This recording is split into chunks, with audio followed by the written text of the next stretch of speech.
पहिली गोष्ट, सर तुम्ही पायथन आम्हाला शिकवणार आहात. पण आहे काय ही असली? भानगड काय? बघा एखादा 7वी जर आलेला असेल 8वी-9वी पोरगा, बघतायत आपली पोरं, लहान वयातली पण पोरं जी पायथन शिकायला इथं आलेली आहेत. सगळ्यांचं स्वागत आहे. Okay. Junior company, senior company, then extra senior company, त्याच्याहून एक्स्ट्रा सीनियर कंपनी सगळ्यांचं स्वागत आहे. ओके. तर पायथन आहे काय सगळ्यात अगोदर तिथून सुरुवात करू आपण मित्रांनो. पायथन ही एक प्रोग्रामिंग लँग्वेज आहे.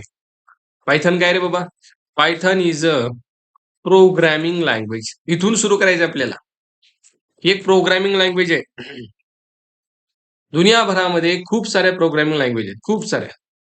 खूप साऱ्या प्रोग्रामिंग लँग्वेज आहेत. किती आहेत? खूप सारे आहेत.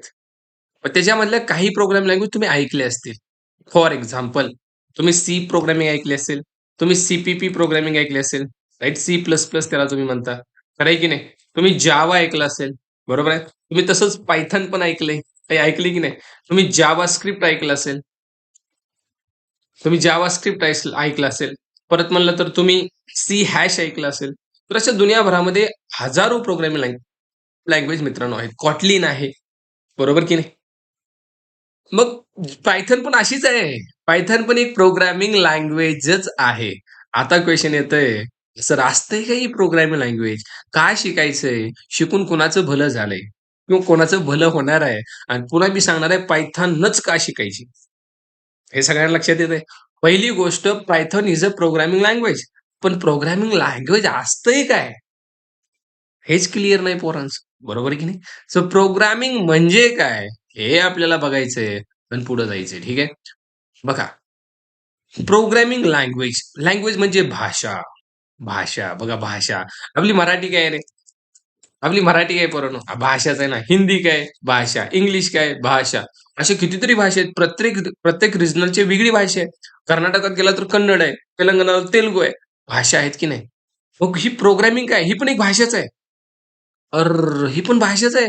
जशी मराठी, हिंदी, इंग्लिश ही भाषा आहे. प्रोग्रामिंग पायथन ही पण एक भाषाच आहे.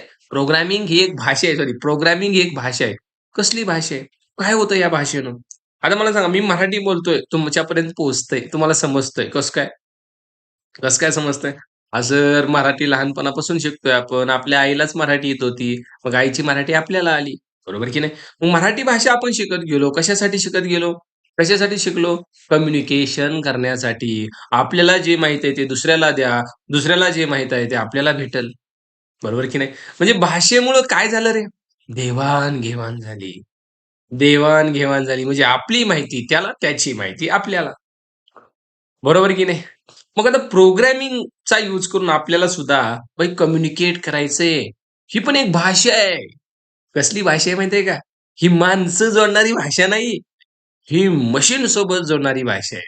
बघा, जर तुम्हाला मराठी येत असेल, इथं लेट्स सपोज दोघं जण आहेत. आता इथलं आपण नावं घेऊ. लेट्स सपोज इथे एक महेश आहे, ठीक आहे. महेशनं चॅट केलंय. So this is Mahesh. Okay. महेशला मराठी येते. हा महेश आहे. ओके. महेशला मराठी येते आणि इकडं आहे लेट्स सपोज विशाल. विशालला पण मराठी येते. विशालला पण मराठी येते. So this is Vishal.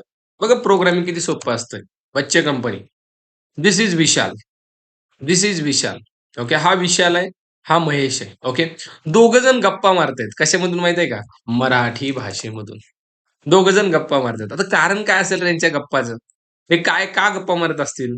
Sir गप्पा मारायचं कारण म्हणजे महेशला विशालकडून काहीतरी माहिती करून घ्यायची असेल किंवा विशालला महेशकडून काहीतरी माहिती करून घ्यायचं असेल. दोघं जण गप्पा मारतायत.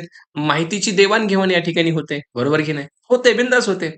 म्हणजे महेश आणि विशाल हे दोघं जण जे बोलतायत, त्या लँग्वेजचं नाव आहे मराठी. मग आता हे बोलल्यामुळे झालं काय? झालं काय म्हणजे सर, महेशला विशालकडून काहीतरी मिळालं किंवा विशालला महेशकडून काहीतरी मिळालं. बरोबर?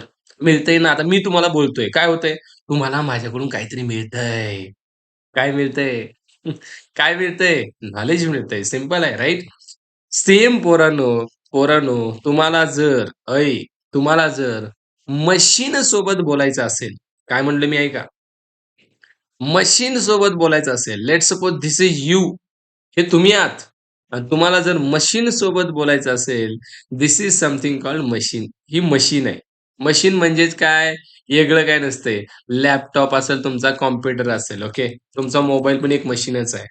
ओके. लॅपटॉप असेल, कॉम्प्युटर असेल. याच्यासोबत जर बोलायचं असेल, तर मराठी हिंदीनं मेळ लागत नाही रे. नाही लागत. हं, हं. मराठी, हिंदी शिकून मेळ लागत नाही. तुम्हाला शिकावी लागते काय? प्रोग्रामिंग नावाची लँग्वेज. काय शिकावी लागते? प्रोग्रामिंग शिकावी लागते. Programming. By using programming only you can communicate with machine. पायथॉनमध्ये जास्त जॉब जॉबचं काय सिनारिओ ते सगळं सांगणार आहे मी. कुणीही स्पॅम करू नका. स्टेप बाय स्टेप आजच्या सेशनमध्ये सगळं होणार आहे. इथून तिथून, यहाँ से यहाँ तक एव्हरीथिंग. टेन्शन घ्यायचं नाही. ओके. जर तुम्हाला मशीनसोबत कम्युनिकेट करायचं असेल, तर भाई प्रोग्रामिंगची हेल्प घ्यावी लागेल आणि आपण तेच करतोय. आता आता प्रश्न तुम्हाला पडला असेल, का बोलायचं मशीनसोबत सर? मला तिच्यासोबत बोलायला वेळ नाही. मी मशीनसोबत का बोलू? हा प्रश्न पडला असेल की नाही तुम्हाला? मी असं कुणासोबत बोलत नाही. ॲटिट्यूड आहे मला. मी मशीनसोबत का बोलू? काय नडलंय माझं मशीनसोबत बोलून? तर सांगू का? मशीनसोबत का बोलायचं सांगतो. लेट्स सपोज हा महेश विशालला म्हणतोय, "अय विशाल, मला 10 अधिक 10 सांग." 10 अधिक 10 किती होतंय? विशाल म्हणला 10 अधिक 10 अरे किती सोपं आहे. 10 प्लस 10 20. 10 प्लस 10 20 सांगितलं विशालनं. महेश म्हणला, "आता सांग बरं." 10 इंटू 5. विशाल म्हणला, "10 इंटू 5 50." एवढं सोपं आहे. परत महेश म्हणला, "आता सांग बरं." 10 divide by 2 into 5 into 10 divide by 5. आता मात्र विशाल म्हणला, "महेश, थांबतो का बाळा थोडासा? आता मात्र तू लई मोठं इक्वेशन केलंय राव. बिचाऱ्याची परीक्षा घेतो काय?" म्हणजे या ठिकाणी मात्र विशाल थांबणार आहे. थांबणार आहे. का थांबणार आहे? विशाल म्हणाला, "का तू आधी सोपं-सोपं विचारत होता, तर डायरेक्ट खोडात हात घातला." लईच अवघड विचारायला लागला. बरोबर की नाही? म्हणजे ह्युमन ब्रेन कुठेतरी थांबतो. ह्युमन ब्रेनला कुठेतरी टाईम लागतो. ह्युमन ब्रेन ज्यावेळेस कॉम्प्लेक्स गोष्टी येतात, त्यावेळेस कुठेतरी थांबतो. थांबा. कुठेतरी थांबतो. त्याच्यामुळे मित्रांनो, जर महेश, "अय महेश, तू जर विशालसोबत कम्युनिकेट करायला, तुला 10 अधिक 10चा ॲन्सर लगेच भेटेल. 10 गुणिले 5चा ॲन्सर लगेच भेटेल. पण हे ॲन्सर भेटण्यासाठी तुला थांबावं लागेल. थांबावं लागेल. पण लक्षात घे भावा, तू जर प्रोग्रामिंग शिकला आणि मशीनसोबत जर बोलायला लागला, तू मशीनला हेच विचार 10 अधिक 10. क्विक, लगेच ॲन्सर. 10 गुणिले 5 लगेच ॲन्सर. अरे हे पण दे ना, लगेच ॲन्सर. म्हणजे मशीन काय थांबणार नाही. मशीन नाही म्हणणार, "रुक जा, रुक जा" असं म्हणणार नाही मशीन. मशीन लगेच ॲन्सर देईल भाई तुला, लगेच. Within a fraction of second. म्हणजे पोरांनो, मला सांगा, कुणासोबत बोलल्यानं फायदा आहे? विशालसोबत बोलल्यानं फायदा भेटणार आहे का मशीनसोबत बोलल्यानं फायदा भेटणार आहे? अय बोला की, कुणासोबत कम्युनिकेशन कराल जेणेकरून तुम्हाला फायदा भेटेल?